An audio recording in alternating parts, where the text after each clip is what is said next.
What's cracking, everybody, and welcome to episode 91 of the Good Kraken podcast. I'm one of your hosts, Ernell Pearson, alongside the 5-star man, a.k.a. the inevitable one, a.k.a. my indigenous treat, Devin Stanford. What's up? Baby, What's up? you already know, baby. What's up, baby? Nice to hear your Mr. Miller side. Oh yeah, of course, dude. I'm over here shaking and sweating and puking and farting over Esco gifting us a bunch of fucking subs as we were getting started. Esco, we love you so damn much, dude. So damn much. Like an almost irresponsible amount of love that we have for Esco and Surreal and like all you wonderful family that are in here like all the fucking time. Vandal chat. Look at Devin with his school picture day here. Let's go. Well, we both got haircuts. We both got like our floss down. We got our fades. I know, dude. Like we're out here. It's really funny because I was joking with Ernell earlier. Like, I woke up like this today. I'm just on a good hair day right now. Damn, weird. I won't give you the flex counter, but it was a little bit of a play. I just got my hair cut this week, and I woke up today, and I went to the bathroom in the morning, brushed my teeth, and I was like, oh. Today's a no hat day. My boy said I was born like this, bro. I was born like this. My boy said I was born like this. No filter, no makeup. This is it. Stop. You're so obnoxious. Devin, how are you doing today, dude? I'm doing good. Woke up, did a lot of updates, did a lot of reading, looked at stuff, and cleaned up some things and just kind of hung out. Pretty low-key morning, gave myself a nice little wake and bake today. You know what I'm saying? I know what you're saying. Saturdays are for that, Saturdays are for waking and baking, bro. I hate you so much, dude. No, I just, it was a long work week, you know what I'm saying? And like, since I've been skateboarding a lot again, it's like my legs have just been like stiff, but they're actually starting to get used to it finally. I'm doing good. Okay. I see you. Dude, that's good. That's good. Let's go in chat. Surreal left already. I cried. Yes, we're all gonna miss Surreal as she's moving across the country right now. Moving to California. I told Surreal that like when we start doing like events on the West Coast, she has to come hang out with us. And she was like, well, I mean, like if you guys ever come to like a con or anything, and I was like, ooh, bet because apparently Surreal, I guess, like does cosplay stuff, and so like Surreal's in and out of conventions and stuff all the time.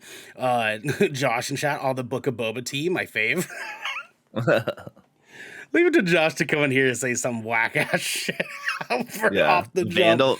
Vandal just got done shaving his noggin himself. Listen, like Esco also got a haircut on Thursday. Dude. We got to keep it fresh out here, y'all. Like, treat yourself. Treat yourself. Just like we are treating you guys today, because today we are talking Nintendo's Direct, Good Guy Microsoft, our Book of Boba Fett review, and much, much more, because this is the Good Kraken podcast, your choice for all the nerdy video game and pop media news, reviews, and discussions that you want to hear, live every Tuesday at 7 p.m. and Saturday at 12 p.m. right here at twitch.tv/Good Kraken Show. If you're riding this wave, you can head on over to patreon.com/Good Kraken Show, where you can submit questions and topics to the show, get exclusive post-show content, and have early access to episodes before they go live on podcasts and video services across the digital sea. Give it to me, Devin.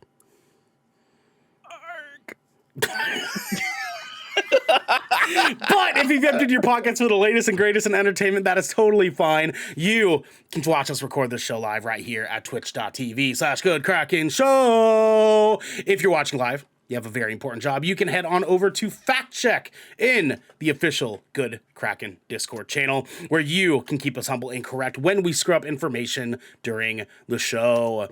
If you have Amazon Prime, you also have Twitch Prime. We would love for you to help give that to us to help keep us pushing content out for all of you listening or watching at home. But you can also support us by going to our YouTube channel by clicking the beautiful bell and big red button, or by subscribing to our podcast channel by searching Good Kraken with an exclamation mark and leaving a review there. Review. Damn it! Ralph! We have some captain's orders, my friend. Yes, we do. First and foremost, guys, if you have a PC, please go check out Glide Mousepads. I know that we run their ad on all of our episodes right now. We are partnered with them. If there's any way that you want to help out, Twitch subs are amazing. Another way you can do that is order some Glide mouse pads over there.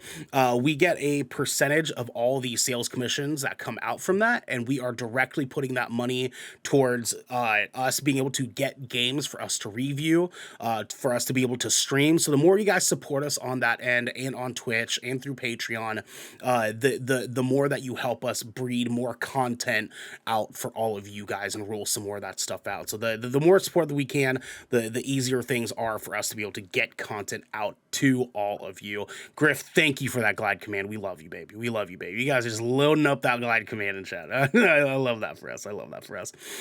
Devin, tell the people at home what we got next. We got some little waves, my friends. So we had a lot of news come out this week. Like, yes, quite a bit. We did. We're going to burn through this bad boy. We're going to be better about this. Let's go. So starting with Mission Impossible 7 and 8 will reportedly mark culmination of Tom Cruise film series.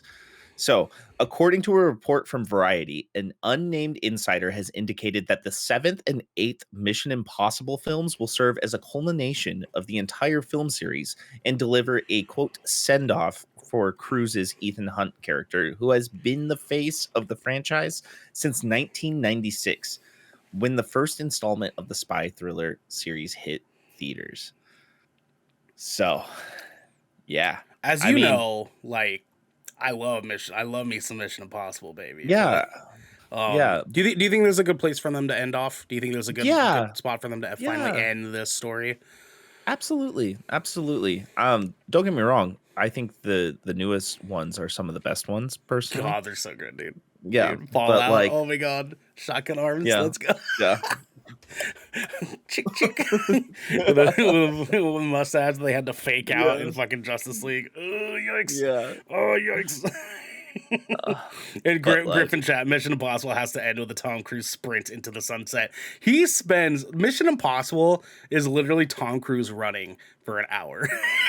Yeah. He runs so much in those movies. Isn't he doing like stunts in space for this next one? He is, yeah, because he's he's a part of the whole space production studio that's going on right now. And there's some stuff. I mean, like it's funny because like we joked about like seeing the Fast franchise go into space. Like we joked about that as like a finale into like what Fast will become, and Fast is coming to its end too.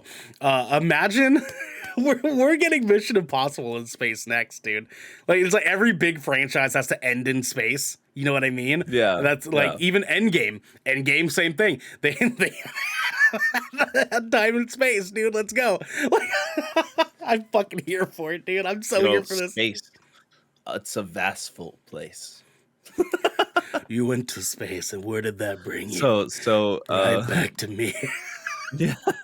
So Vandal, I think the last Mission Impossible should be a shot-for-shot remake of Speed. So Speed. He wants Speed. He wants more Speed. Yeah. You know what? That's fair. Esco, thumbs card on table. Action, but make it spacey. Hell yeah, baby. We need more of that. And Vandal's right, though. We do need more Speed. Anyways, Devin, we got a sick ass little wave coming up here. So I'm actually really hyped for this game. Atomic Heart release window has been revealed. Atomic Heart, the mysterious first-person shooter from developer Munfish that's vaguely reminiscent of BioShock in a good way, has cheekily revealed its release window.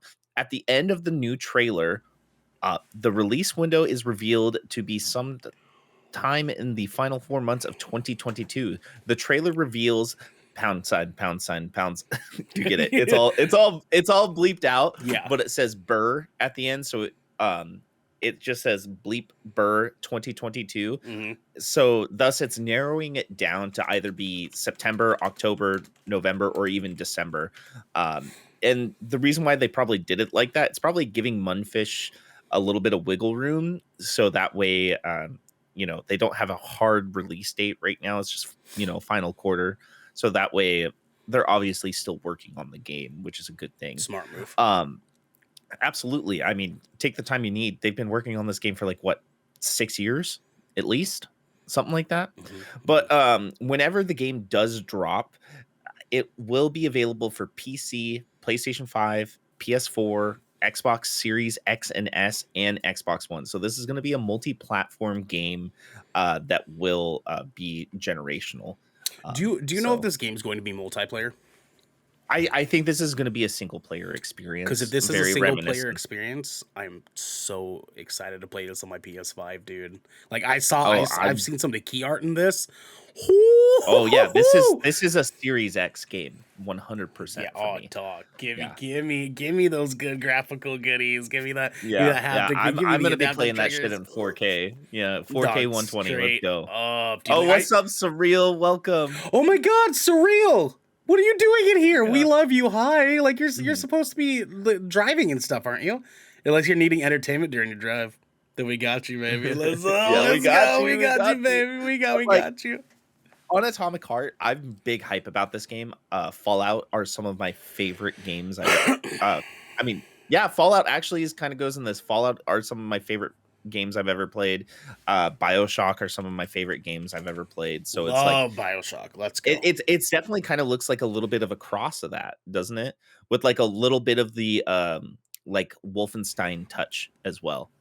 Yeah, who would have thought? Who would have thought that would work as well as it does together? You know what I mean? Because I was I've never thought about what if they imbued BioShock and Fallout and smash them into one sort of theme. I never thought about how that would work out perfectly. But this game shows that it speaks to me. Oh, dude, I'm here for it. Speaks to me. Here for it.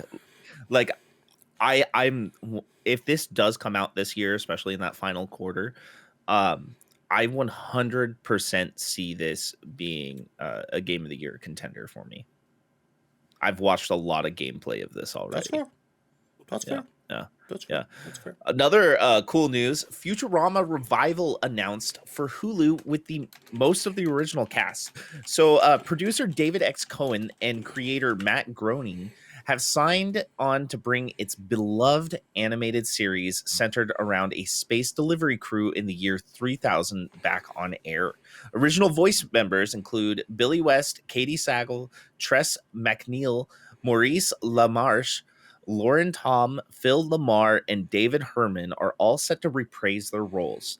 Variety reports that John DiMaggio, who voiced Bender, is not currently attached. However, producers are hopeful that DiMaggio will sign back on with the series. Otherwise, the role will be recast. Here's the deal. If they listen, the world has been on fucking fire since they made this announcement. If DiMaggio is not playing Bender, they can go fuck themselves. Yeah, DiMaggio has to be Bender, dude. If we do not have Bender in this show, it's not going to be the fucking same. Even Vandal says gang pass. I've seen so many people be bruh, you all are fucking up not having him play Bender, which is 100% true. He's the star of the fucking show, dude. I'm honestly a little 100%. Fucking surprised. I don't know. Are you excited for Futurama to be coming back, generally speaking, or? Yeah, actually, I am. That show was very, very good. I actually sometimes enjoyed it more than The Simpsons, and it's funny that we're talking about Futurama today because I actually have kind of started diving back into The Simpsons again, watching the newer content as well recently. Sure. But I would like to have that comeback. It was a good show. It was a good show. Went to a lot of different places and did a lot. I'm gonna clamp you. You know what I'm saying? I love the robot mob in that show so much. It's some of my favorite episodes, which is why it's imperative that they have DiMaggio back because Bender was involved with a lot of that. Yeah. But only time will tell. Good news though. A lot of people threw a fucking fit. I'm hoping that they listen. I mean, unfortunately, people are throwing a fit because it's they purposely put out a cast report saying we need someone that sounds like DiMaggio. Now the question is, as Griff mentions in chat, DiMaggio is a massive cunt though, and historically speaking, he's kind of a doucher. He's kind of a real big asshole, and that's probably why they are trying to detach from him. But like, I also understand the need of making sure that like the artistry is still there, because like you get one recasting for a major pivotal character, people can feel that. They'll be able to feel it, and then the content isn't the way that it was anymore. It's not loved the same way anymore, you know. So Exactly. we'll see. Anyways, Yep. Yeah. Some more sick news. Obi-Wan Kenobi Star Wars series release date announced. Disney CEO Bob Chapek announced on today's earnings call that the Obi-Wan Kenobi original series will premiere on May 25th on Disney Plus. The new series is next in line after Book of Boba Fett, which we're talking about later, was wraps its run this week. Obi-Wan Kenobi will follow the venerable Jedi during his exile on Tatooine. Bro, so I've been hearing rumors about this. We know Ahsoka's going to be it. We know Darth Vader is going to be in it, reprised by Hayden Christensen. We're hearing rumors of the voice actor behind Darth Maul reprising his role to be in this. I need to look up his name. I think it's like Dan. Something like I can't remember the actor's name. But goddamn if they do. Goddamn if they do. There's also talks about they might do some introducing of Thrawn in this, and then Ahsoka's going to be like having Thrawn as the main villain again. And goddamn if they pull off a good Thrawn. Whoo boy, give it to me. It's gonna be so good. Vandal in chat, as a massive Star Wars fan, can I request we be fucking done with Tatooine? We do need a break from Tatooine. Yeah, I think this needs to be the final one. This needs to be the final Tatooine thing. It does make a whole lot of sense for the story. From a lot of the art that they showed in the most recent preview, though, there's like a minute and a half long preview on Disney Plus right now of Obi-Wan. It showed a lot of art where they're in a lot of different settings, though, so it's not just on Tatooine. Thankfully, I would hope that like any story that has to do with Obi-Wan is not going to be spent too long in one place. You know what I mean? Like, it's Obi-Wan, right? So it's like that makes sense. Vandal gives hope. Then yeah. I've good feelings. Honestly, I have a gut feeling that Obi-Wan might even be better than Mando, as far as like content is concerned. It's a one-off, though. It's a one-off. I know. It's got me feeling some way, because they know that like it's a one-off, so like they're gonna have to make it hit. They're gonna make it and hit. It's Ewan McGregor too. Oh God, I'm so happy they're doing that. And Rosario Dawson. You know, the actor for Star Wars Clone Wars, though, is Sam Witwer. Okay, the voice actor. Yeah. So they're talking about him reprising the role as Darth Maul, and he's also done the voice of Maul in video games. He's historically just like the guy who did Cad Bane. He was the original voice actor for Cad Bane, doing it in this. He did the voice of Maul at the end of Solo as well. So it would just make sense. Yes. Now, with that being said, one thing I would love to see with that time frame, what if we what the actor behind Solo, oh God, what's his name? The actor behind Solo? Like the guy who played Solo? Alden Ehrenreich. What if he reprises his role as Solo and we see him in Obi-Wan? I don't think that timeline quite matches. I might be wrong, though. It depends when this is taking place, though. Yeah. You know, because there's a big gap. That I'm having a feeling this is going to be a little bit further along, because they're going to go with how he's probably aged in real life a little bit. Yeah.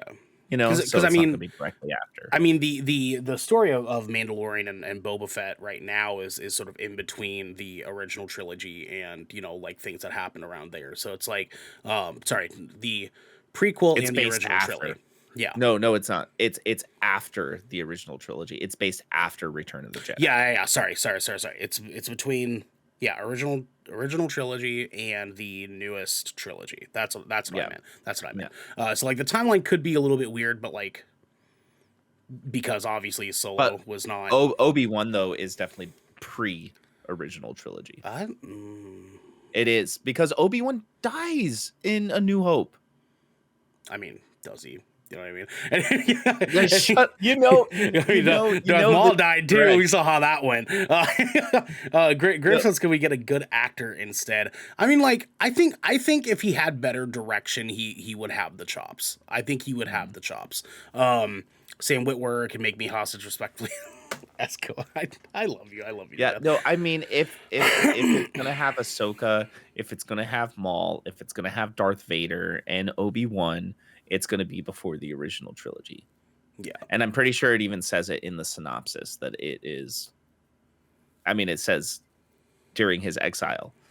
That's I mean pre. the That's issue, pre and original trilogy. I see Griff and Vandal like sort of like making the points too. The thing is that like everything and nothing at all is fucking canon in Star Wars until we see it, right? So it's like hard for us to like really, because there's not really like source material for us to go off of. With like Marvel, like we can just look at the comics and say this is probably the direction that they're trying to go. With Star Wars, it's like until we see it on the screen, it doesn't really like count. And so it's like, yeah, Obi-Wan did die, but did he canonically die 100%? Are we sure? Maul, we all thought he was fucking dead. He didn't canonically die. Like, there's tons of shit that they fucking done, but we'll see. Vandal, it does say in the synopsis it's based after the Clone Wars. Sure. I don't care. Well, I just love Star Wars. I just like Star Wars content. I'm fine with wherever they put it in the timeline. We'll see where it goes from there. Anyways, I don't want to take up too much time on that subject. Go ahead. Oh, absolutely. But crazy news this week, and I'm surprised Ernell hasn't made this acquisition yet. Lord of the Rings movie and game rights up for sale in an expected $2 billion. The movie and video game rights to The Lord of the Rings and The Hobbit are about to go on sale for an expected $2 billion, with Amazon first in line to buy. The Saul Zenitz company, which owns an array of movie, gaming, merchandising, live event, and theme park rights to the various J.R.R. Tolkien properties, is selling them at auction later this week, according to Variety. Amazon is reportedly eager to gain the rights to go alongside its Lord of the Rings TV show, The Rings of Power, but that releases on September 2nd, with a first look coming at the Super Bowl. Yeah. Yeah. I am a little weird about this. I feel a little weird about this, but I feel good because I think, I don't know. I'm weird about it because it's Amazon that's first in line. Because like, I get why Amazon wants it, because they're wanting to try to keep it in-house now that they're doing the Lord of the Rings TV show, The Rings of Power, and like they're gonna want to sort of be able to build on that. I don't know if I trust Amazon enough to be making games for Lord of the Rings yet. I don't know if I trust Amazon enough to make movies for Lord of the Rings yet. Like, you know what kind of game they're going to do? They're going to do a new Lord of the Rings MMO, because it seems like they're really attached to the idea of making an MMO, and that's why they keep throwing it at all these different MMOs that they keep coming out. I don't know why. That's but yeah, weird. You've noticed that's what they've been doing, right? I wanted to mention that to you guys earlier during our meeting, when we were talking about Lost Ark, and I'm like, it's kind of funny how they just released New World, and then like 6-8 months later they release another MMO because they knew New World wasn't going to last long. Yeah, it did kind of come and go. Yeah. So I don't know, but if we'll anybody's going to drop the cash right away, it probably might be them. Or what if Microsoft says fuck it?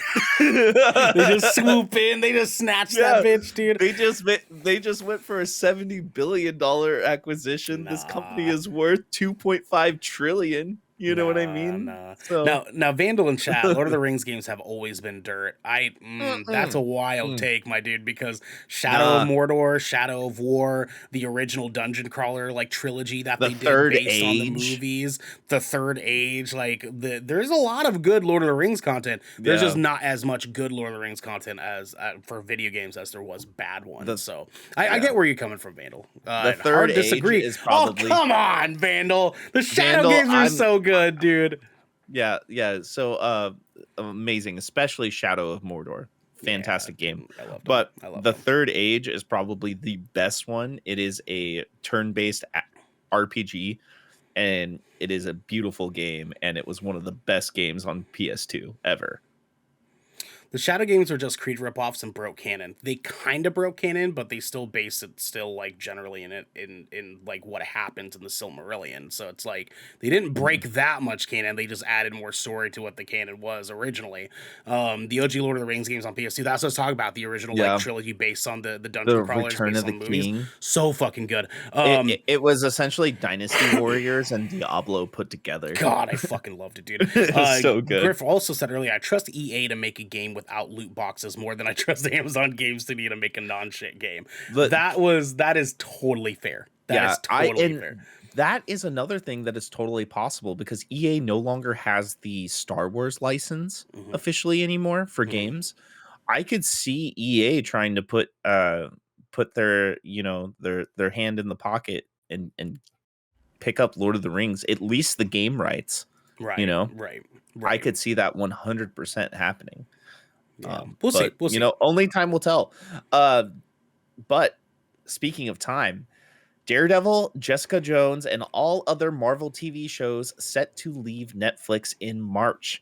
IGN can verify that Netflix's Marvel TV shows are all now prefaced with a removal notice, which states that, quote, this show is available until March 1st, end quote. This brief warning is presented at the beginning of Daredevil, Jessica Jones, Luke Cage, The Punisher, Iron Fist, and The Defenders, leaving a window of just a few weeks before these titles are removed from the streamer. So here's the deal. Here's the deal. Okay. I know. I have an idea too. One, I'm very happy that I got to watch these shows before they did this. Esco, you have to finish them now. You have to get them done. Griff, oh man, that means no more Punisher. Unfortunately, that does mean we're not gonna be able to watch Punisher as freely as we did. Here's the thing though. This could either be a very, very bad thing or a very, very good, juicy thing, baby. Because I have a theory. We saw some stuff in some recent Marvel content, and I mean, like, listen, are we past embargo here? Are we past embargo for Spider-Man No Way Home? Chat, have you guys all seen Spider-Man No Way Home? Have people at home? The official embargo is lifted by Marvel. Because I mean, like, here's the deal. If we can be real here, we can fucking be candid here. We can do. Oh, Vandal hasn't fucking seen it. Damn it, Vandal. Vandal. Damn it, Vandal. I'm at it. No, Vandal. No, stick around. The thing is that we saw some stuff in Spider-Man No Way Home that can like see like what direction they're pushing in this, and I can 100% see that they haven't talked about it yet, but they're making moves, and we're going to see all these shows on Disney Plus soon. Yeah, so I feel like this falls in line too. So we have Moon Knight that's coming out in March as well. So Kevin Feige multiple times has said we are not holding any punches. This is going to be a very violent show. A lot of people, insiders, have said that this show is very reminiscent of the Daredevil series, which is very violent. It's very possible. I think we might start seeing like that mature 18 plus adult section of Disney being added here soon, and I think all these shows are going to be put on there. I told you, motherfuckers. I fucking told y'all. They're gonna do it. They're gonna do it, man. I think that's what's gonna happen, and I think that's where we're gonna see things like Moon Knight. I think that's when we're gonna see the new Daredevil. I think that's where we're gonna see new Punisher. I think that's where Deadpool 3 is gonna be. That's where Deadpool over Iron Fist. I mean, they're gonna have the show on there. They'll have. I know. Just like they have all the old X-Men. Iron Fist. They have all the old X-Men content and the terrible Fantastic Four movies.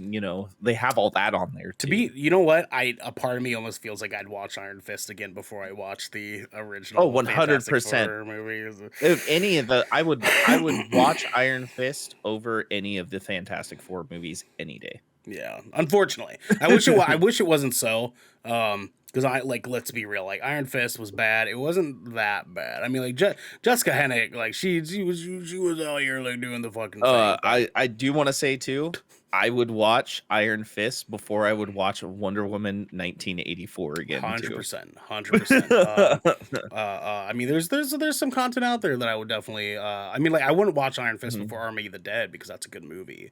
I would. Anyways, Devin. But like, I mean, it's sad news, right? But I think I think knowing Marvel and how they've done with the Fox acquisition and everything too, I think this is actually leaning into good news. To tell you the truth, think future, guys. Think future. Yep. Now, Vandal also says I'm also crazy burnt out on superheroes, and I think that is 100% fair. I know that there's a lot of people that are feeling a little bit tired of like superhero content right now, and I think that actually like works out very well because Marvel's taking a real big break right now. Like they're kind of like using their shows to sort of like drip feed us content a little bit, you know, like kind of like give us just a little bit, just give us enough, and then like because we're not even really slated for much more content until I believe Multiverse of Madness comes out. Yeah. I mean, no, we're gonna get Moon Knight, obviously. Moon Knight, yeah. So Moon Knight, and then Multiverse, right? Yeah. And if you guys want to drop us in fact check in our Discord and like see like if any of you have time to look up like what that slate is, we'll read it at the end of the show. We're getting Morbius too, but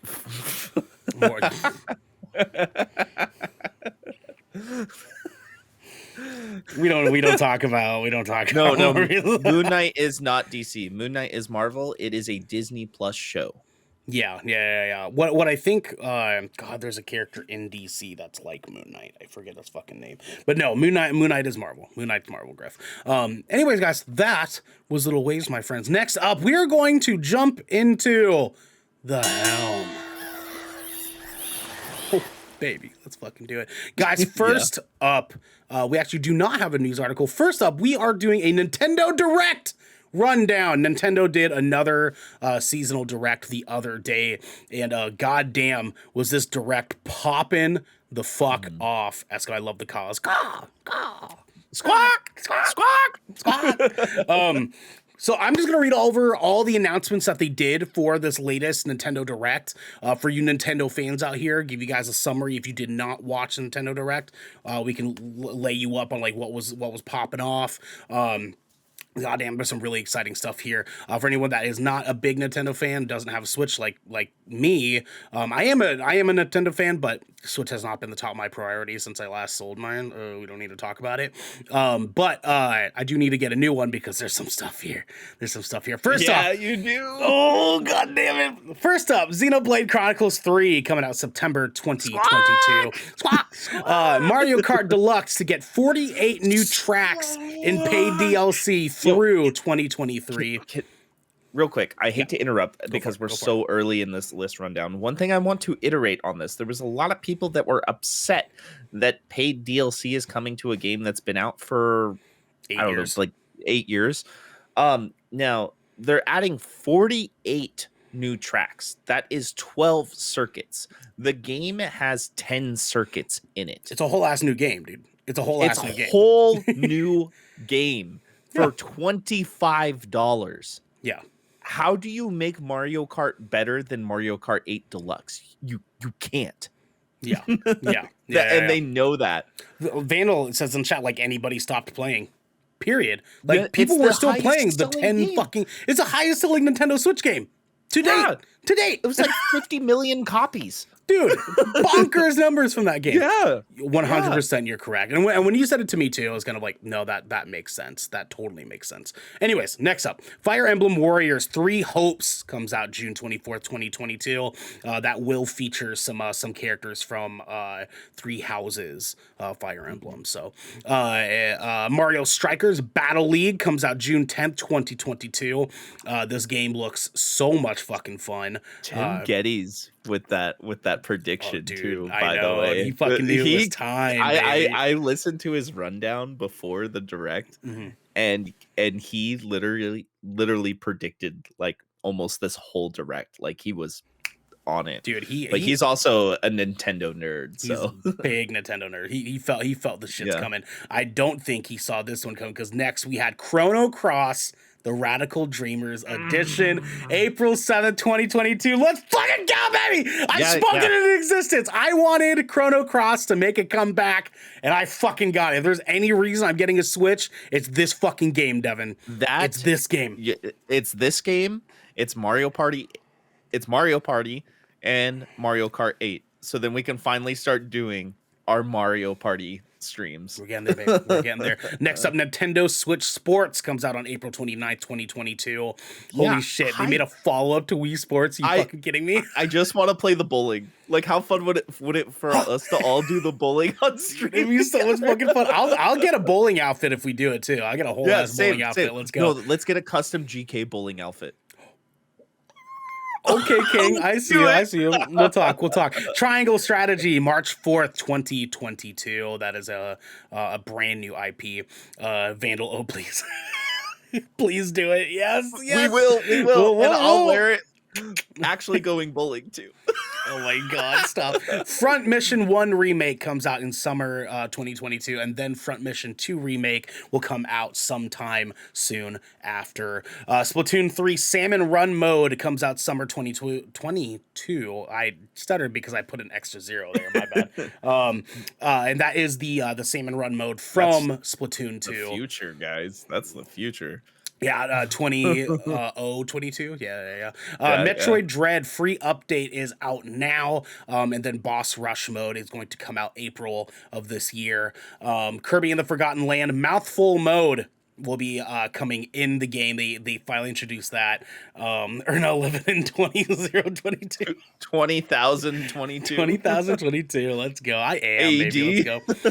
Dude, the Kirby and Forgotten Land like mouthful mode has been burning the internet. I've been dying over the fucking memes, dude. This game is a darling, and I'm upset that I forgot about it and you picked it up in our thing. In our fantasy draft. But did you see in the fantasy draft though? I got Mario plus Rabbids too.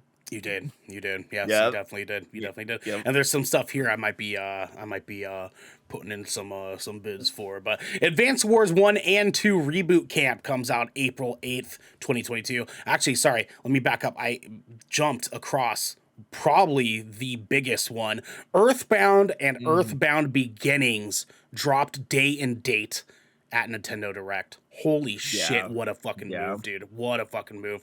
And then the next big announcement, Live a Live, July 22nd, 2022. This is a game that has never touched the West.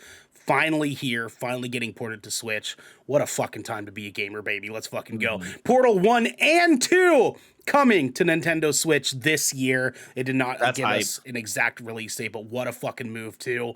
Goddamn. Next up, Star Wars The Force Unleashed, April 20th, 2022, coming to Switch. I have a bone to pick about this.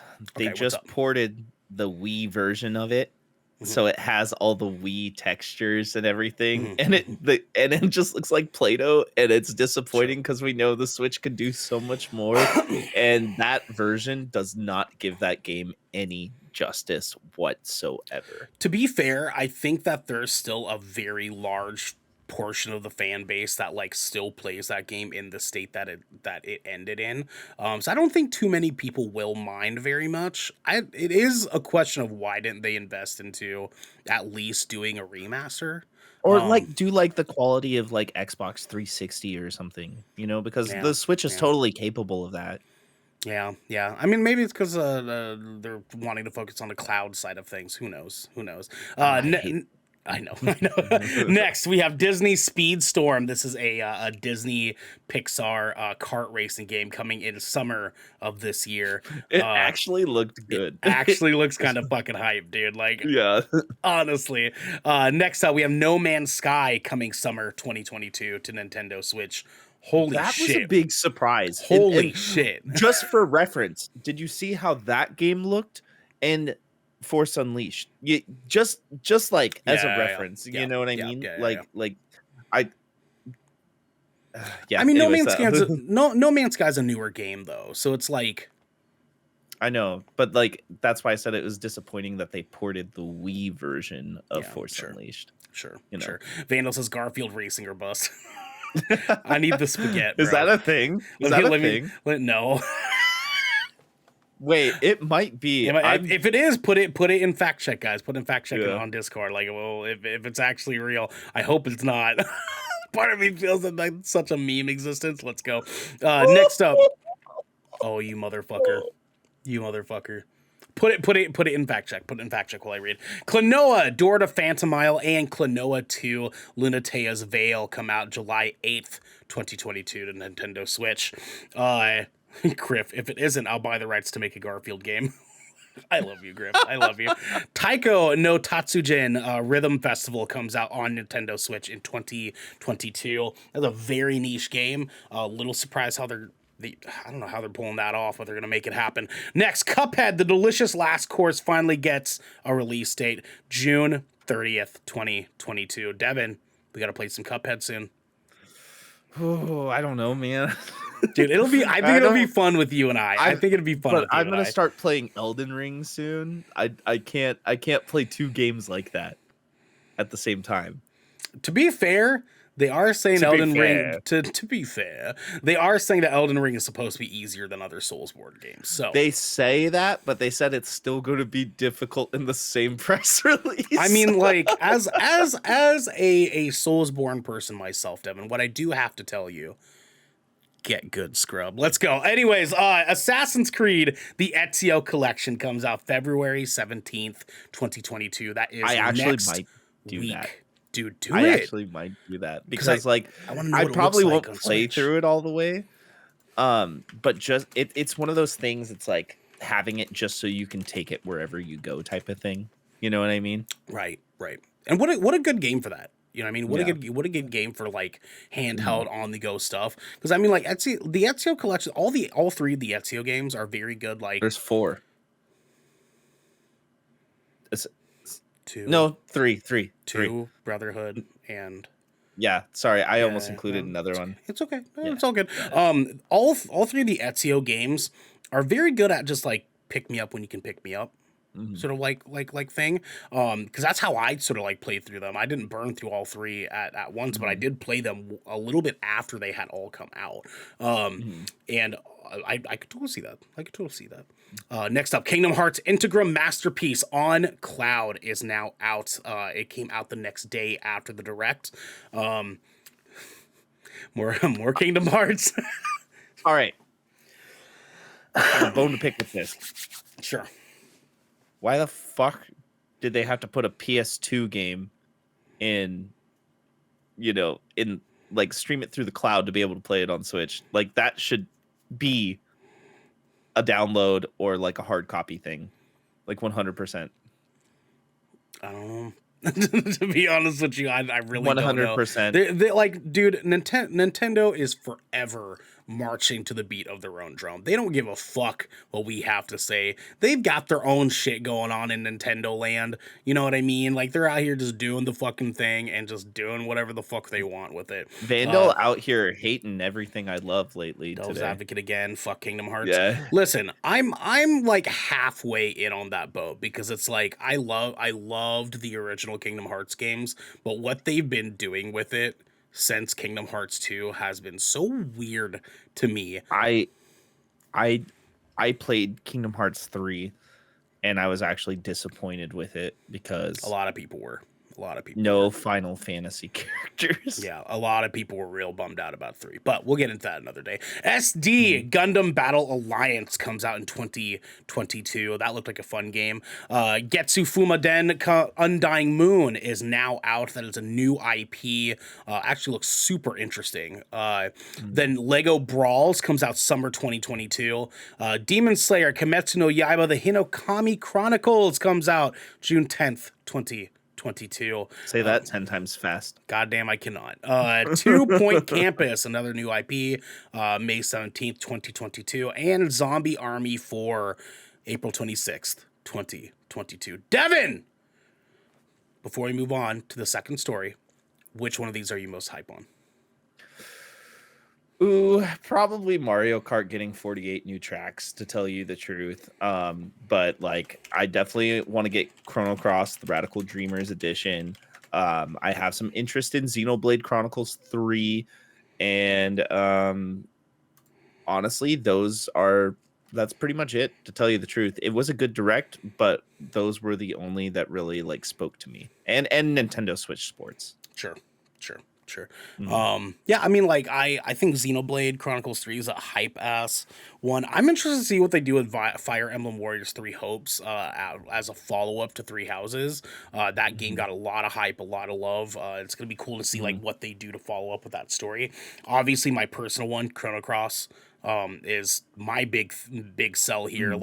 Like I said, if there's any game I get a Switch for, it would be that game. But I Yeah. think the Earthbound move was a really big one, Oh, absolutely, dude. absolutely. Day and date? Are Um, you fucking kidding I me?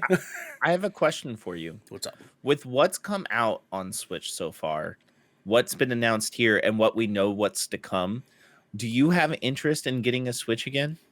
Are you at that point yet? See, the it's kind of tough, right? Because like Mhm. I do have interest in getting a Switch again, but my reason for why I sold my Switch in the first place is because I got it so early in the life cycle that there just like weren't that many games that came out yet. And so like I was Mhm. my Switch was my Octopath Traveler machine.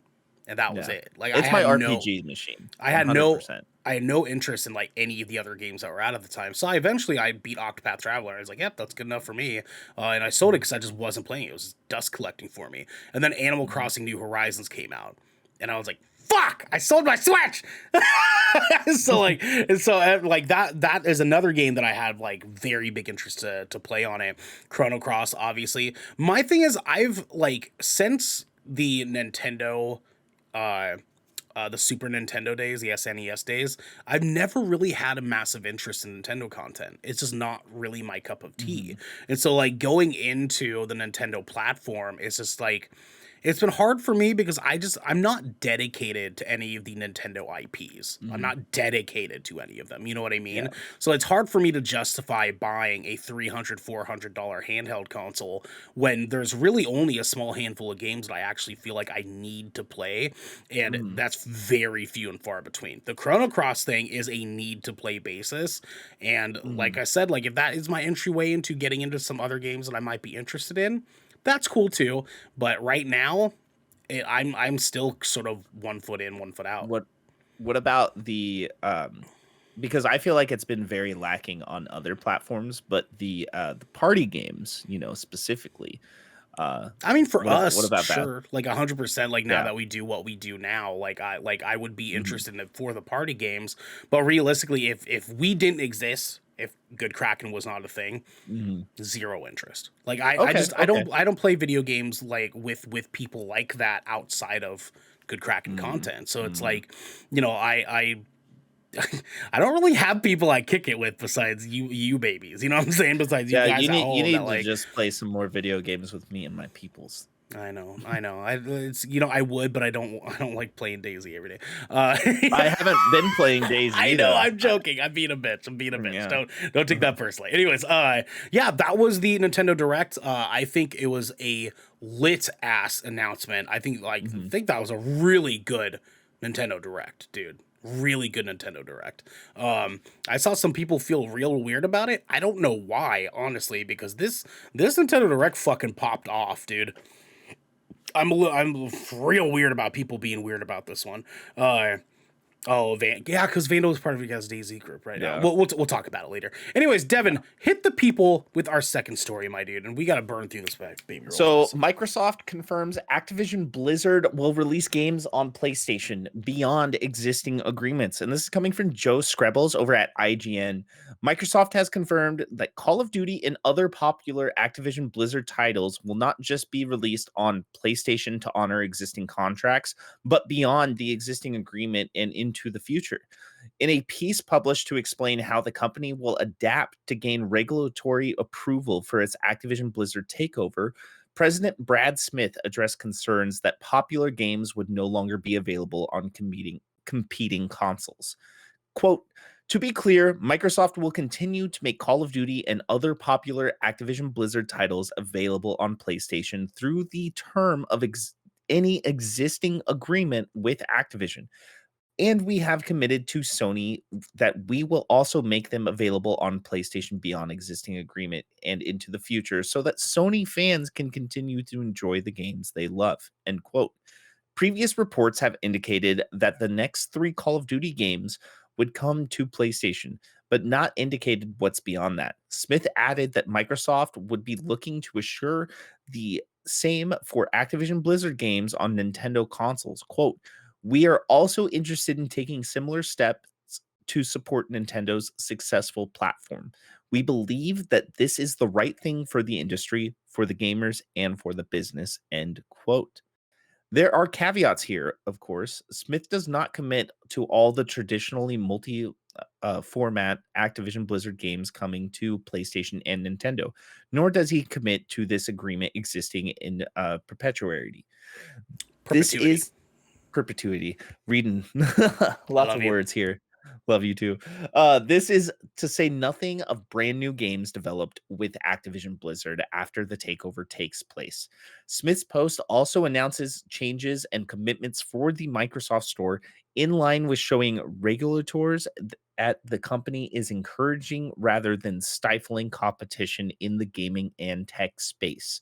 Smith points to access, fairness, and openness in Microsoft's App Store plans, including allowing developers to use their own payment systems rather than Microsoft's own. Quote, too much friction exists today between creators and gamers. App Store policies and practices on mobile devices restrict what and how creators can offer games and how gamers can play them. And Smith wrote, our large investment to acquire Activision Blizzard further strengthens our resolve to remove this friction on behalf of the creators and gamers alike. We want to enable world-class content to reach every gamer more easily across every platform. End quote. While FTC and Justice Department investigations will take place for some time before Activision Blizzard takeover is complete, legal experts say Microsoft CEO Satya Nadella seemingly won't see the deal being blocked. So here's the deal, okay? This is probably going to be the last time we have a conversation about this for a little while, because this is sort of, like this is a blanket conversation looking at the stuff that's going to be happening in the future. But I do feel it's important for us to talk about it because me and Devin both being on different sides here of our core fan base, Devin being an Xbox guy, me being a PlayStation guy, it's important to have this conversation. This is one very rad. Microsoft has been making move after move after move that is consumer friendly and wanting to keep it that way. This is reflecting on everything I was saying before, where yes, they invested that money towards getting Activision Blizzard, and obviously they're going to want that to be a lucrative decision for them.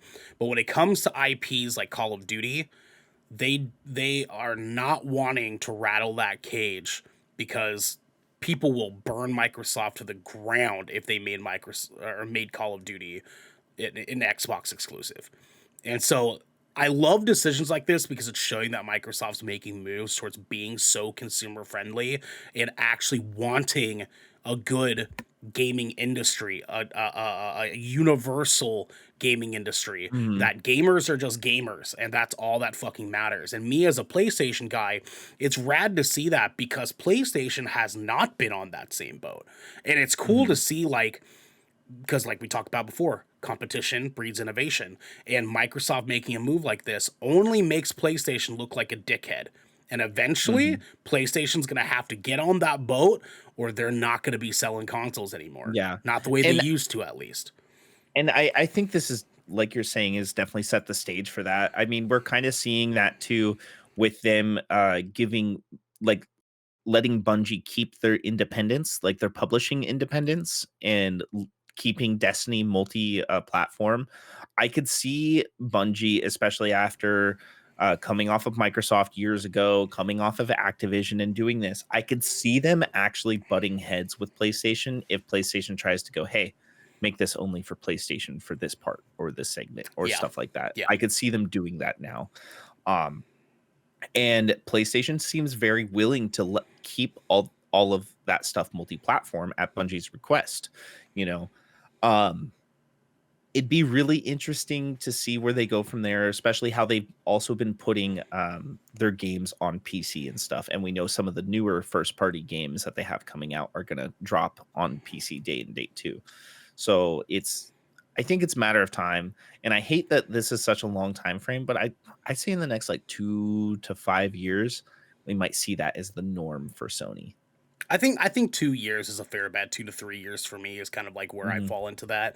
As Griffin Chat says, Xbox has been pushing for crossplay for years. They really, really have. And PlayStation has not been up to play ball. They have a little bit, and it's been very topical.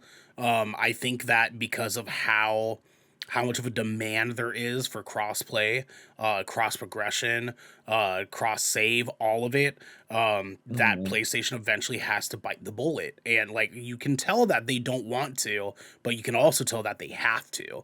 And I think 2 to 3 years they will be up to bat, and they'll be a little bit more friendly and keen to it. It just, it's not surprising, but I digress. Now, Devin, let's move into our next segment here. But before we move on to our next segment, I want to remind everyone that they can support us over at patreon.com/Good Kraken Show, where they can get early access to this episode before it goes public. They can ride into the show, and they can get this episode ad free. But if you're hearing this, you aren't on our Patreon. So for now, here's a word from our sponsors. This piece of Good Kraken content is brought to you by Glide Mousepads. The world is changing, and the demand for PC gaming and work-from-home setups has never been as wild as it is right now. Having the best of the best in PC accessories only makes it easier to get your work done before you jump right back into the fray of the digital sea. And Glide knows exactly how to make it happen for you. Glide Mousepads is the future industry leader in mousepads, offering beautiful, smooth, and waterproof products made with eco-friendly materials and non-slip rubber in a variety of sizes that are guaranteed to help you get the next win. Is your battle rug just looking a little crusty? Is the mouse just not as smooth as it used to be? Or are you just looking to get rid of that ergonomic mousepad your grandma got you for Christmas? Well, then I think we have the mousepad for you. You can go to glidemousepads.com right now and use code KRAKEN for 15% off the Founders Edition mousepad in every size available. Again, that's code KRAKEN, KRAKEN, for 15% off any Founders Edition mousepads today. Our next sponsor is Rogue Energy. Late nights are pretty much commonplace for us content creators, and any of us here at GK can attest that sometimes you're just too damn tired to even think about how not to be tired anymore. Lucky for us, though, Rogue has figured out how to give us those late nights and even earlier mornings the supercharge we all need. Rogue Energy is a low-calorie, no-sugar energy formula that is the perfect alternative to sugar-filled canned energy drinks and sodas. Every formula Rogue Energy produces is designed with optimal levels of high-quality ingredients and no chalky textures. Being the only gaming drink company in the world with 4 unique product lines to suit your task at hand, Rogue Energy strives to improve that in-game performance of gamers, streamers, and content creators everywhere. Look, I love this stuff. I've got 2 tubs at home right now. Your boy is drinking on some caramel vanilla latte in the mornings and sipping on some mango pineapple throughout the day. And if you are wondering how you can get these 2 dope flavors, well, I'm gonna tell you. You can head over to rogueenergy.com and use code GKRAKEN for 10% off your purchase on any shaker or formula tub of your choosing. That is GKRAKEN for 10% off any shaker or formula tub of you'd like. And now, back to your regularly scheduled Good Kraken content. Welcome back, everybody. That was a good old ad read. We keep things going on here. Devin, what do we got next, my guy? Next, we have Hands on Deck. Let's go. Esco, well, I'm going to tell you, I love Garrick. Well, dude, we love Garrick so fucking much, dude. He works so hard for us, and he's like, he's got such a natural talent for what we do that just, like, you don't come by very often. Like, I'm so fucking glad that Garrick's a part of this fucking family, dude. Like, I'm so stoked for it. Devin, what is Hands on Deck? Hands on Deck is where we pick a game, movie, TV show, and we tell you all about it. See if it piques your interest. Obviously, we're talking about it because it does pique our interest, or we do not want people to watch it because We'll we've tell had you. a few of those. We'll let you both know. We'll Yeah, let you babies yeah. know. Devin, what have you been playing or watching this week? So I got a few little things here, not Okay. like super in depth, but I got some little sprinkles for you guys. Okay. All right, So all right. the one I want to talk about the most, I'm going to start with Pam and Tommy on Hulu. Pam and Tommy. Okay, we'll talk about it because I have not heard anything about this. So Really. this is about a very not safe for work tape that somehow got leaked back in the 90s. Oh no. And this is a like kind of like a biography, documentary, mockumentary type show of the events of how this all transpired of Tommy Lee and yeah, Is and this Pamela Anderson. Is this one with Winter Soldiers playing as Tommy Lee? Yeah, Sebastian Stan. Yeah. Okay. Yep. Okay. It's got All right. it also has oh my gosh, I'm spacing on his face. Seth Rogen in it. Seth Rogen is one of the main characters too. What? Yeah. Okay. Yeah, so all right. Seth Rogen, Sebastian Stan. I forgot the actress name who plays Pamela Anderson. I'm gonna look that up real quick. Sure. But this show is wild, dude. Yeah. It Nick Offerman is also in it as I well. love Nick Offerman. He's so good. So the cast is just in like very, very good. Just to start off. Here, let's take a look. Here. But let's take a look here. But oh, Lily James is Pam Anderson. Oh, yeah. This show is great. It's hilarious. It really is. It is a hilarious depiction of all the events that go down. I'm only about 3 episodes in, but each episode is like an hour and 10 minutes long. So it's it's pretty gnarly. Did you watch The Dirt on Netflix? No, I did not. I was meaning to, but you should. It's pretty funny. It's definitely reminiscent of that. It has a lot of the same feels. Students with Okay, I see you. Yeah, same type of vibe. Get a trailer for everybody here. Here we go. Okay. So Pam and Tommy, we see Seth Rogen here. Make sure it doesn't show nudity in it because there's a lot of fucking it didn't say red band trailer. It just says trailer. Okay. So I think we're good so far. Yeah. There is a whole lot of nudity in this show. Which makes sense for Tommy Lee history. Do you know what I'm saying? Mm-hmm. And this is coming from the creators of I, Tonya as well, just to give you a vibe. Very good content. Mm-hmm. Very good movie. Very good. Yeah. So is Seth Rogen stealing a yeah. So the story Holy shit, she makes a good Pam Anderson. She looks like almost identical. What the hell? Okay. Yeah. All right. So the story is that Seth Rogen plays a carpenter. He's working on Tommy Lee's house, right? Okay. And Tommy Lee keeps coming to him and keeps changing everything as he's finishing it, right? Okay. So he's finishing the woodworking, and then he goes, I think that should go over there, actually. And Seth Rogen's getting upset with it.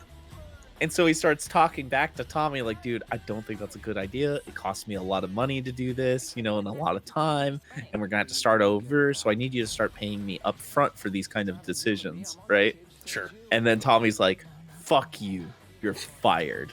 Okay. and so Seth Rogen's retaliating? Yes.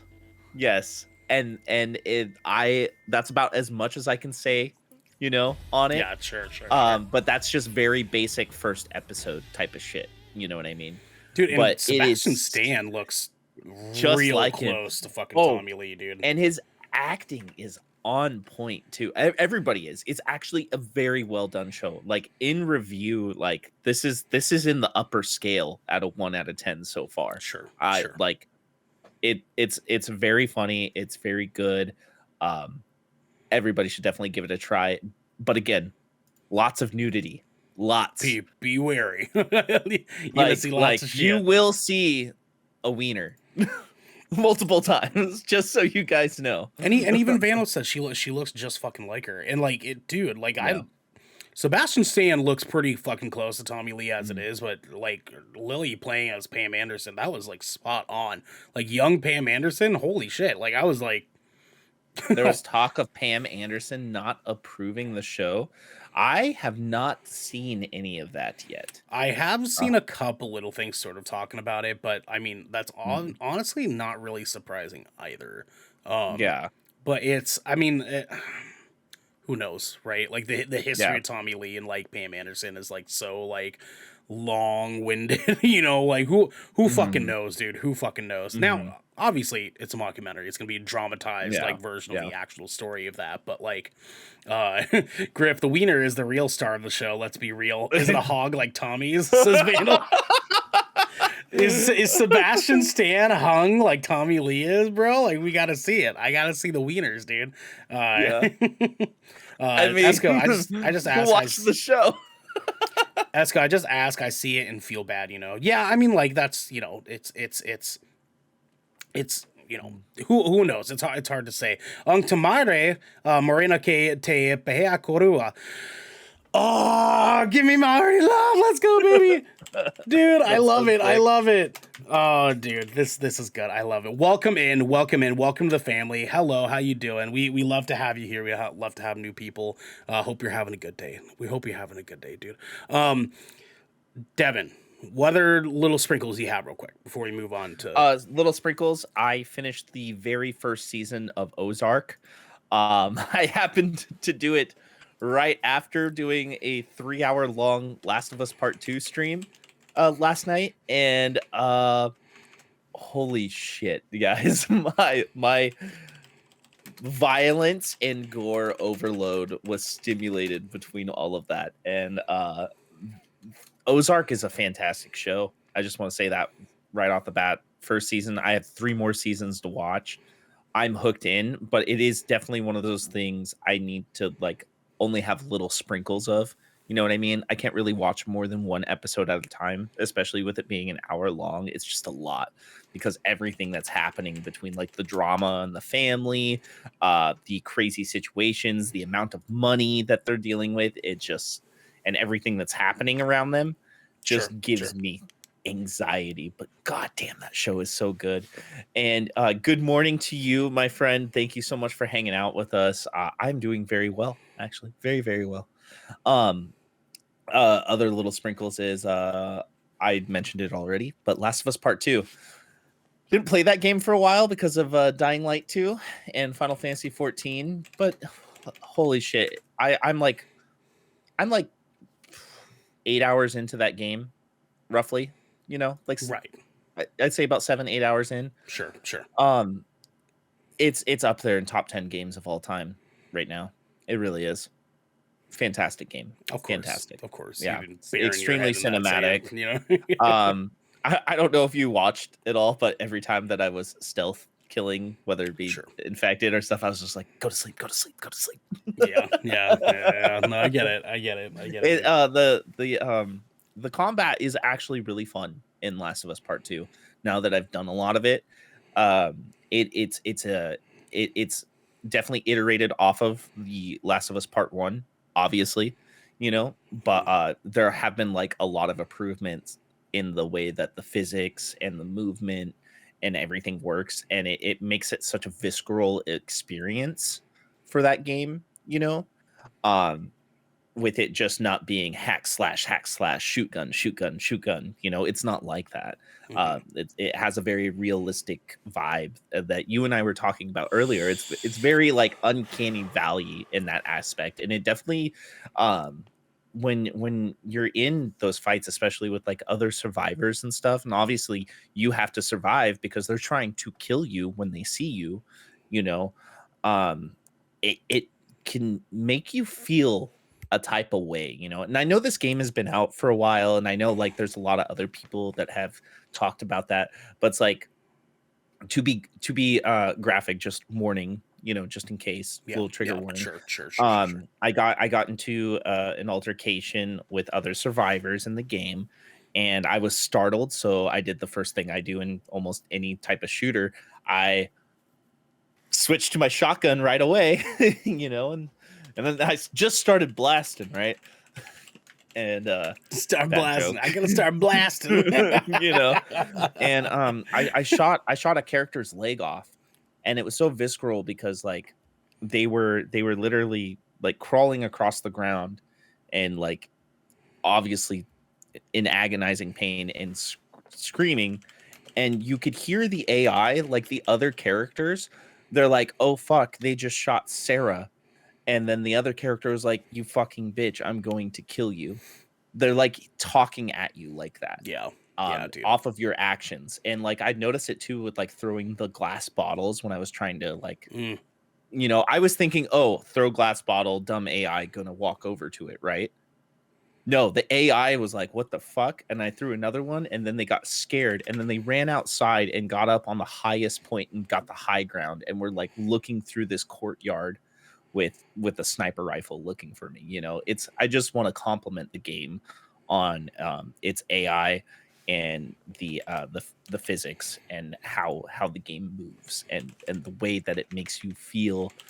It makes you feel like you're crossing human boundaries. You know what I mean? Right, 100%. Sorry, I'm nerding out with my my fellow Maori baby over here in chat. No problem. Dude, it's no problem. It's great. But that Mad Maggie update is fucking hell, baby. Let's go. We need more of that Maori love. Anyways, the Last of Us 2, arguably my favorite game of all fucking time, right behind God of War 2018. Dude, I'm so excited that you're getting to play this game and getting to really like dive into like what this game is about. I fell in love. Like I beat the game once and I spent weeks thinking about that fucking game, and like everything sort of plays a part in sort of like the overarching theme of like what the game was about, and you're not quite there to really get like a full in-depth feeling, but all the little details build into that overarching theme of grief, of revenge, of like things that are happening in the story and how they play out for Ellie and Abby. And like I'm just so fucking excited for you to get to the end of that game, because you and I are going to be talking a big conversation around the theme and story of this game. I'm so excited to do that with you. But most of all, I'm just happy that you're getting a chance to play it finally, because this is a fucking good game. It is a fucking good game, my dude, and I'm so excited for you to finally get your hands on it, dude. Like I'm so fucking happy. Anyways, so for this week, I finally finished Reacher on Amazon Prime. It is about as, now that I'm finished with it, I would say it's about as good as a Jack Reacher show should be. And I did enjoy it more than the movies, honestly. Alan fucking what's his goddamn last name? Alan Richson. He does a great job playing the Jack Reacher character. It has some cornball moments, but honestly, like I feel like that's very fitting for the Jack Reacher character, generally speaking. So like he does a very, very good job, and the story has a very, very fun like ramp up to the final moments of like what happens in the first season, or in the season, because there's only one season out so far, anyways. I think that it's worth the watch. I honestly think it was a lot of fun.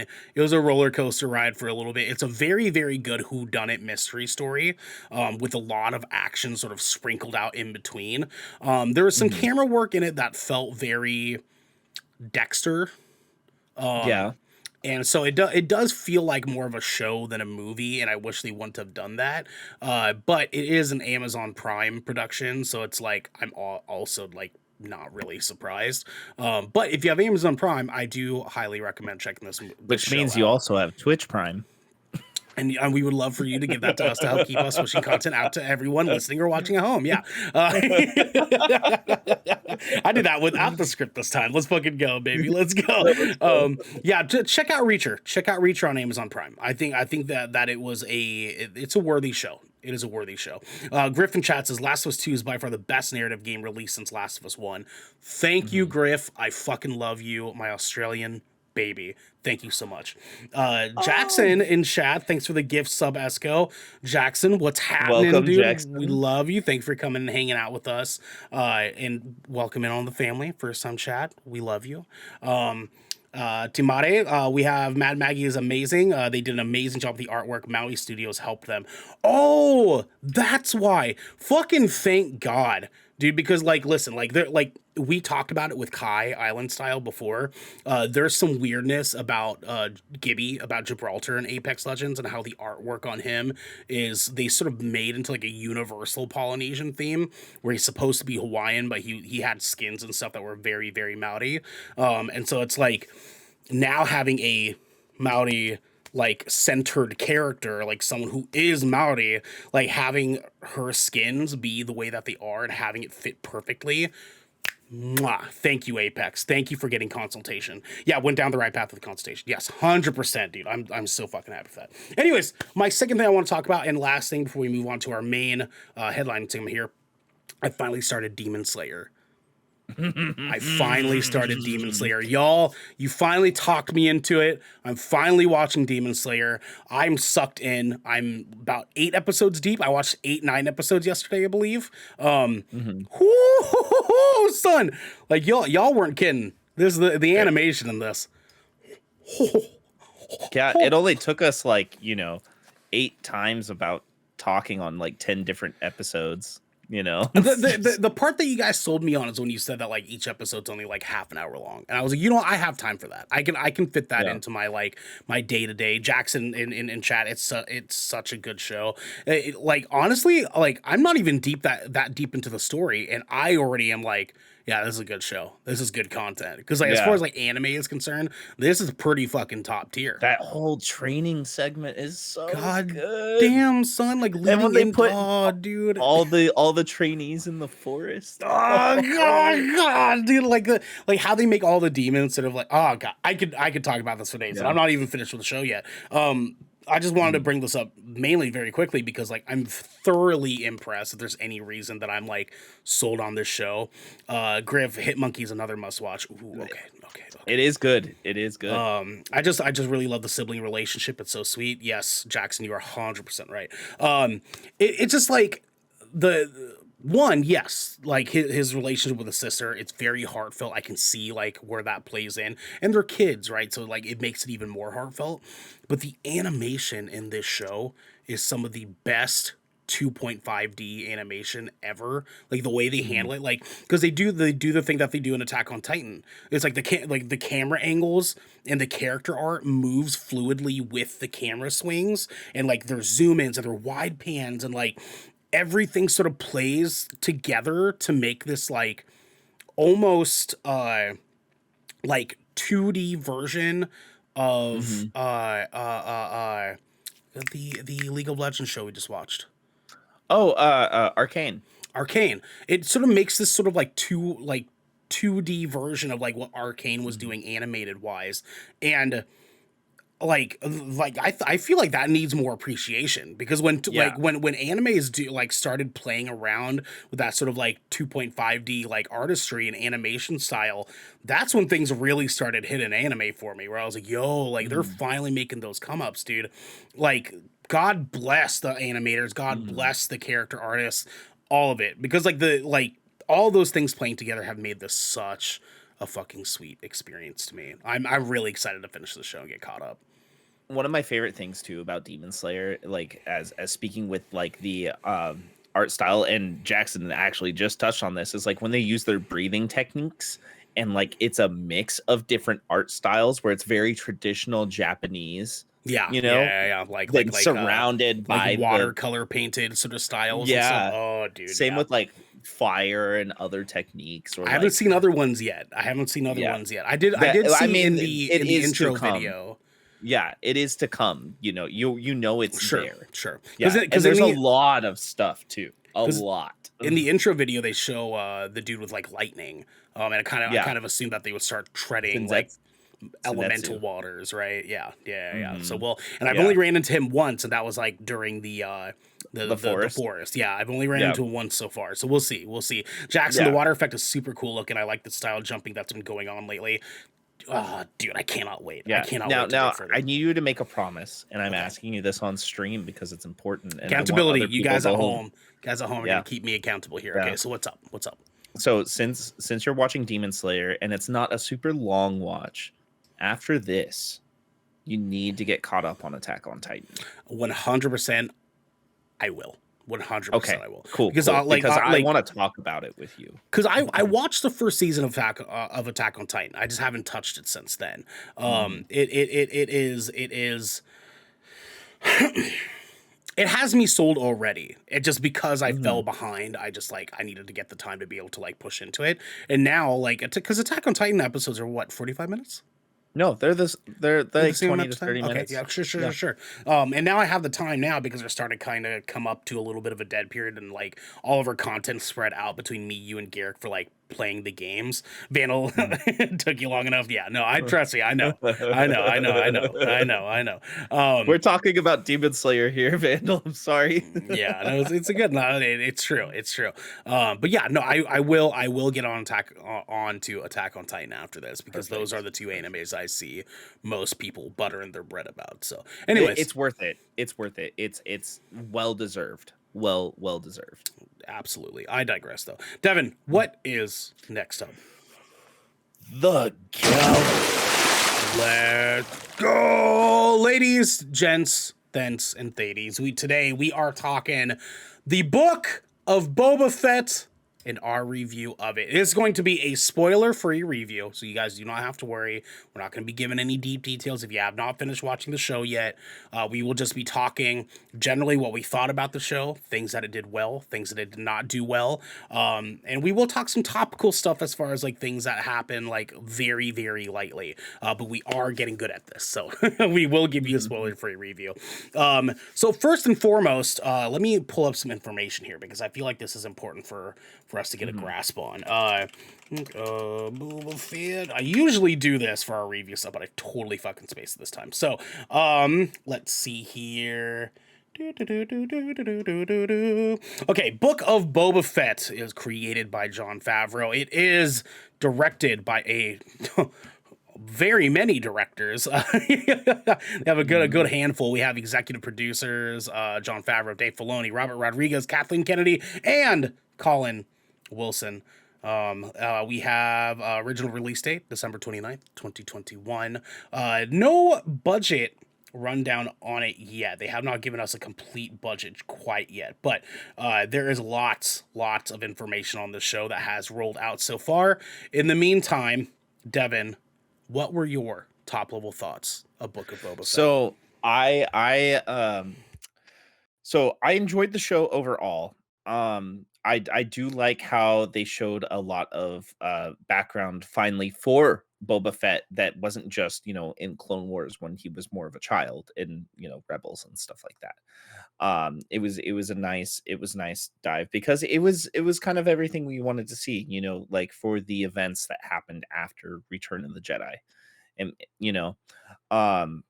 now I like how they dived into Fett's character with Tamora Morrison because Temuera.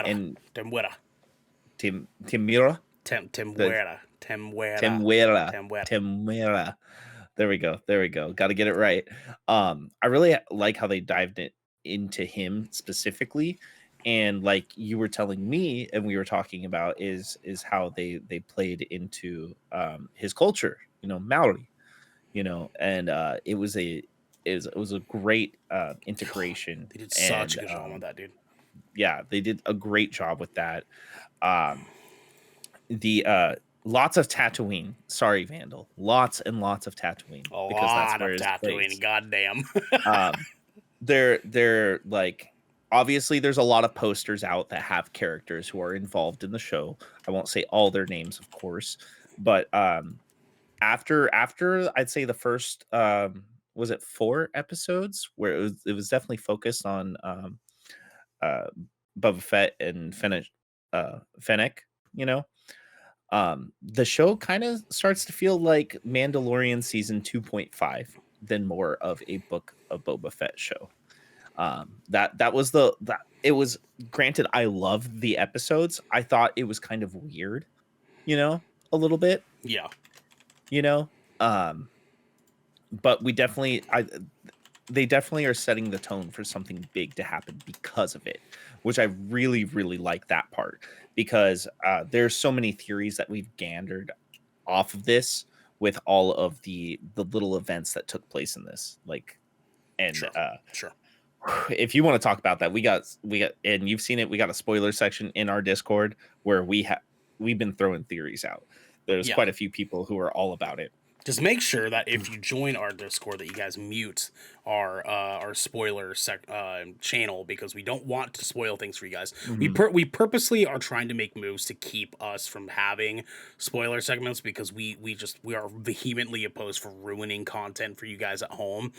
So please, if you join our Discord, which I left there in chat for you guys, a link there, you guys can be a part of that. Just make sure that you mute our spoiler channels for gaming and media, because we don't want to ruin things for you guys. So Yeah, but I the art was great, the direction was great, the storytelling elements that they implemented within the show, fantastic. A very stark difference between the end of the show and the very beginning of the show, because it established so much that we're going to see, especially with all the other shows that we have announced that are coming, that are going to be based after this. I really, really enjoyed it, and there was some deep character development as well for long time Star Wars characters. yeah, Long time. long time, long time, dog. Long time Star Wars characters, and it also was so nostalgic in the end too. Like, it really made you, if you are a fan of Star Wars and you have watched like almost everything that you can see, there are moments that make you jump on top of your couch with your mouth open going, holy shit, they're doing it, you know. And there are moments that make you feel nostalgic and heartfelt too, like, and will remind you of your childhood. It was great. Yeah, dude. I feel very, very similar. I know that we're sort of in a weird way, kind of a vocal minority here, because like I loved this show.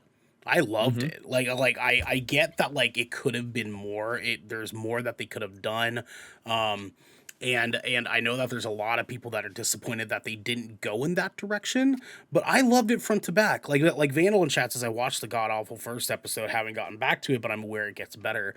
It does get better. I loved the first episode. I loved the second episode, and I know that like a lot of that is, I'm a little bit biased because that was more focused on sort of building into this like cultural thing with Boba Fett, and how that, that representation of having a Maori man playing as a character that is sort of like unintentionally, like maybe intentionally, so be playing off that culture that we're from, and they really build into that with some of the stuff that happens in his story in the beginning of this season. I love the first two episodes. I know it's not for a lot of people. I personally love slow builds like that. I love like when episodes take the time to really like give us open space to really work into the development. And that's just a personal taste on my part. I know that's not for everybody, but. And to add on that, you and I have talked about before, that seems to be the running theme with a lot of Disney Plus shows. The first 2 to 3 episodes are kind of a slow burn at first. There's a lot of buildup and a lot of plot and things being established. We've seen it with everything that we've watched recently, whether it be Star Wars or Marvel. That seems to be what they're doing, because they're what they're doing with those series. It feels like they're taking that opportunity to have that much content to really dive into why all of that is happening. Yeah. Which I do appreciate. It can be a little slow sometimes, but I do appreciate that they do that, so it's not rushed, which we've gotten in a lot of like other things, like a lot of other Star Wars content has been rushed, and people were pissed.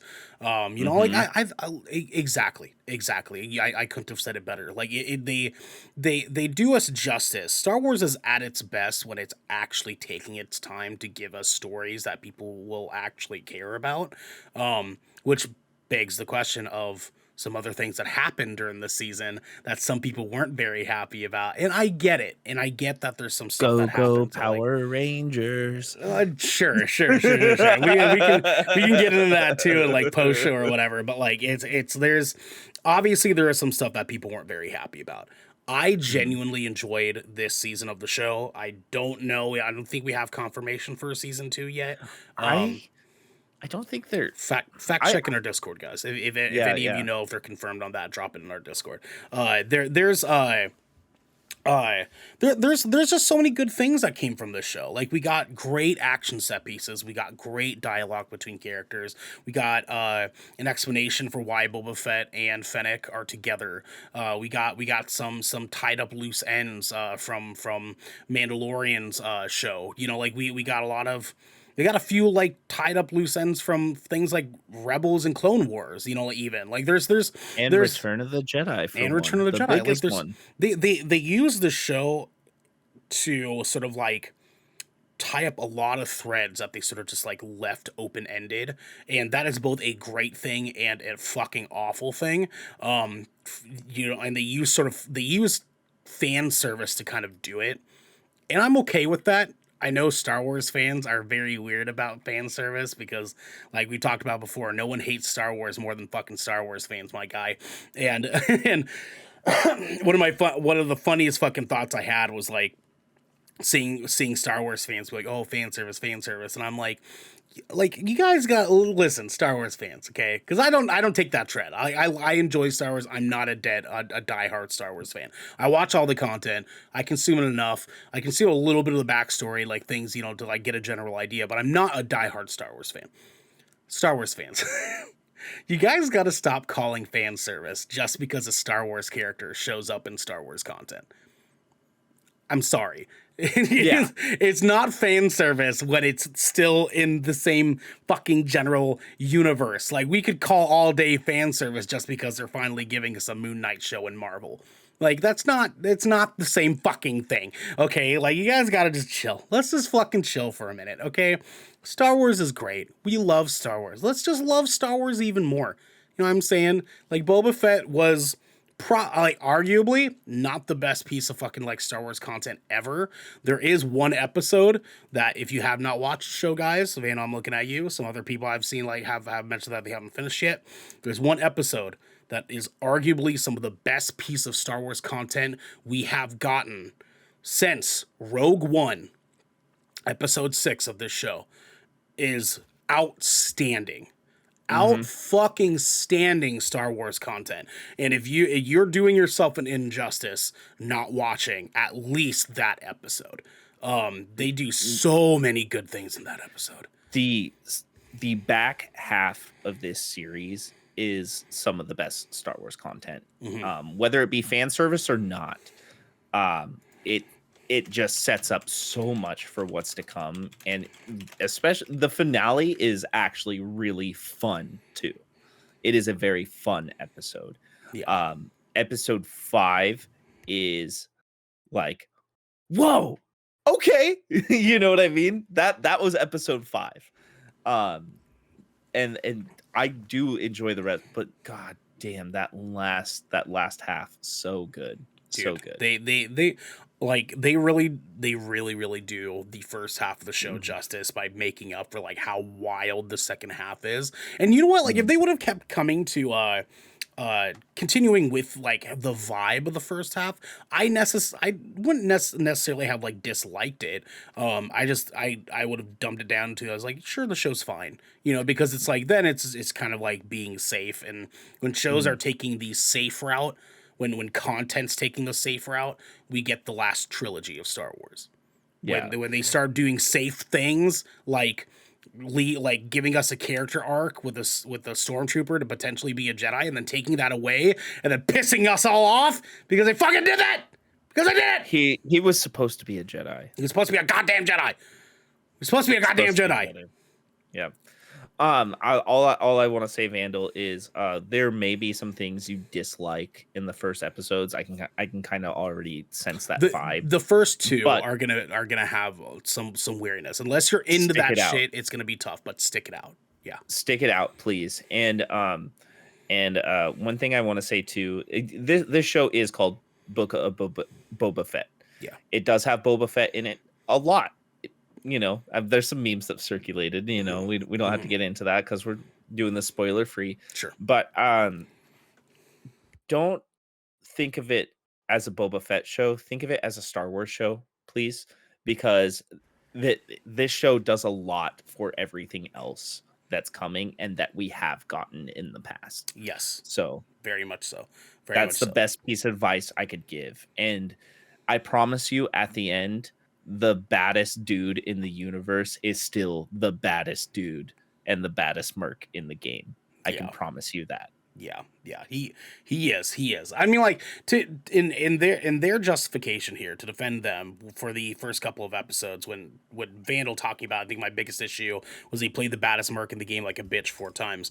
In their defense, he did just get done crawling out of a Sarlacc pit. Like, he almost died. And we know this isn't spoilers because we know that this is like the setup for the show, right? Mm-hmm. Oswalt said it years ago on Parks and Rec. Exactly. It just there's some variables there that make a difference in the first couple of episodes. Vandal says, I just need them to show Boba's years of experience in combat. They need to fix the pacing, get a new cameraman, and cut some of their supporting actors because they're trying too hard. I mean, like, well, let's talk about that really quick, right? So they need to fix the pacing. Sure. I mean, like, I would say that some of their pacing is very, very well done. Mandalorian season 1 and 2 had some incredible pacing. Now, granted, a lot of Mando season 1 was monster of the week, so the pacing makes sense for the way that they did it. For each episode, it was like a new side quest that they were going on. You know what I mean? So that makes sense. The new cameraman thing, listen, that's more of a directorial choice, and I think that they're experimenting with a lot of things because they're using the Unreal Engine as sort of their backdrop, like, creation for all Star Wars content now. So even though, like, some of the camera stuff is a little bit weird, it's because they're experimenting a lot right now, and I get where they're coming from with that, and I get where Vandal's coming from too, because listen, I'm not trying to say that the show is fucking flawless. I'm not trying to say Star Wars is fucking flawless, because it is not. Star Wars has a lot of fucking flaws. But as Vandal says, the first episode felt nearly aimless in its pacing. Totally fair. And like I said, it's not for everybody. Like, I enjoy stuff like that. That's just me. I'm still caught up on The Walking Dead, dude. I enjoy airy ambient moments like that in the stories. That's totally fine. I totally get where you're coming from, Vandal. Now, with that said, Devin, before we end things off here, what would you rate, the Book of Boba Fett, potentially season 1? So, a lot of the episodes, I'll say this, for the first few episodes, nothing above a 7. But the last few episodes, it's a lot higher rating. You know what I mean? And the reason why I feel this way, my biggest criticism about the show, even though I enjoyed the show, it feels like 2 different shows in one show. It does. It really does. Sure. So I'm going to say episodes 1 through 4, hard 7. Okay. Well, here's the deal though. We can't cherry pick. It was one show. I know. Show. You got to give us the 1 rating, baby. You got to give us the 1 rating. Well, then I'm going to have to even it out. It's just going to be a straight up 8. Up 8, because the back half of that show, like, if I was individually reviewing episodes, we're talking like 8 for 5, then 10, then 9. That's how I feel. Yeah. You know what I mean? Sure. But sure. All the other episodes were a 7. So I guess if we average it out, I guess that would be an 8. Okay. You know, it was enjoyable. Like I said, it touched on a lot of things to come.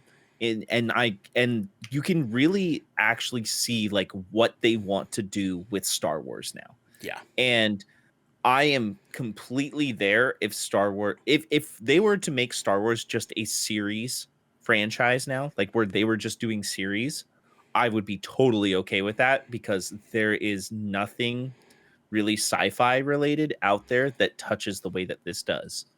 Yeah. Yeah. Especially as a Star Wars fan. That's where I'm coming from. Mhm. I really enjoy what they're doing. And like I said, every Disney Plus show right now feels like it has a slow burn kind of in the beginning. So it's something I've kind of gotten used to. Because I will say this, the very first time I tried to watch WandaVision, I fell off after 2 episodes, and then I finally picked it back up, and then after 4 episodes or so, then it gets wild, you know. Yeah. So it's a recurring theme is what I've noticed. Yeah, sure. I'm gonna be the one that gives this show a 7.5. I think for the most part the show was pretty fine. I would give Mandalorian season 1 an 8, and Mandalorian season 2 was a 9 for me. And so I don't think this show was quite up to what Mandalorian seasons 1 and 2 did. So I can't rightly give it a higher score for me, because I feel like those 2 seasons of Mandalorian are like that was fucking optimal content, right? As you say that, obviously I'd rather drop down to that personally. Yeah. Sure. And I think the biggest thing for me too, and I hate for people to seem like I'm wishy-washy on it, but like the biggest thing for me too is episode 6, like we talked about earlier, is some of the best Star Wars content I've seen since Rogue One. Like hands down. I loved that episode so much. Like that episode is a 10 out of 10 episode to me. And I'm a little guided by that, if that makes any sense. Sure, that's fair. That's fair. Yeah, I would say 7.5. I think the show is fine. I think when it's at its best, it is very, very good. Like we mentioned before, some of the best Star Wars content out of one of the episodes. My issue is that the preceding episodes after that weren't quite up to par, and I get that that's because it's hard to hit that mark after you've done it like that one time. But it's all the episodes prior to that seemed way more empty for someone that isn't into that sort of stuff. More specifically, way too empty in comparison relative to other Star Wars content. I mean, like there's even empty shows in Clone Wars. There's empty episodes in Rebels, and that's fine, but they have so much good content in the other episodes way more often than they do have down episodes, and because of such, that makes those shows good. This one I would say just has a little bit too much fluff, a little bit too much of feeling like too much of a standalone story, and then when it's not a standalone story, it's at its best, and that makes up for it. So I will say that this is a 7.5 show, and I think listen, it's worth watching. If you're a Star Wars fan, you should watch the show. And if you plan on being up to date with story, you absolutely need to watch this show. Yeah, because listen, and if you plan on, go ahead. I was just gonna say the show's not as bad as Solo. It's not as bad as some of the moments that we've seen in the last trilogy. It's not. It's not Rogue One. It's not as bad as some of the prequel content that we got. But listen, like it's worth watching. It's worth watching. It definitely is. And another reason why it is a 7.5 and why we talk about it feeling like 2 different shows is that this very much is kind of like a Mandalorian season 2.5. It feels like that step. And a little bit, yeah. The way they handle things. Exactly. And I do want to say, if you plan on staying caught up with the canon, you really do need to watch it. It is a must. Yeah. It is a must. Very much so. Absolutely do. Guys, I think that is good for the Gallows. We have a pretty universal 7.5 rating on our end from GK. Go check out the book of Boba Fett. Let us know what your thoughts are when you get there. Referring to our fact check here, the only things that we have is information on Garfield Kart Furious Racing actually being a thing. Vandal, thank you for dropping that in there. I could puke. It's recommended by 6,000 people on Steam. I know, dude. It's wild, dude. It's wild, man. I didn't realize that was a thing. I might have to check out some gameplay on that. That'll be fun. Anyways, our schedule for next week, guys. Tuesday, you have another Good Kraken podcast. We're going to be talking 8 years of Game of the Year. The Game Awards has been around now for 8 years, going on to 9, including this year now. We're going to be looking back at some of the games that have won the GOAT of the year, looking back on whether or not we felt that they were worthy, some of the other contenders they were going against, and what that looks like for what Game of the Year means now. On Wednesday, we are doing another Splash Damage stream. This time, we are playing Lost Ark, my friends, the brand new free-to-play MMORPG coming to you from Amazon Game Studios. Apparently, this game is a lot of fun. We're going to be wary. We're going to let you guys know it is an online free-to-play MMO with a massive following already going into it. There might be some technical difficulties.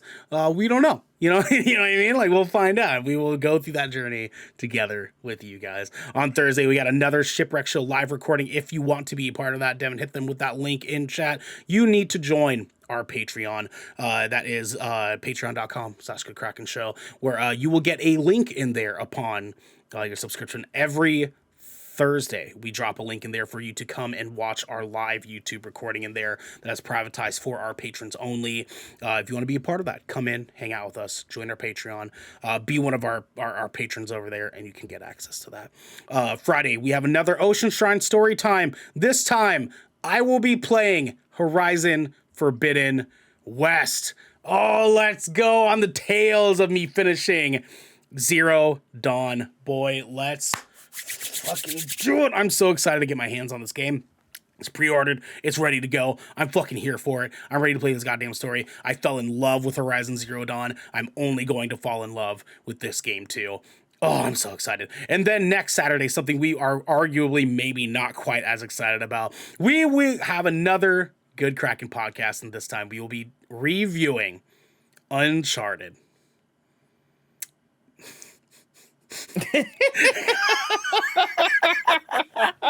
We'll see how that goes.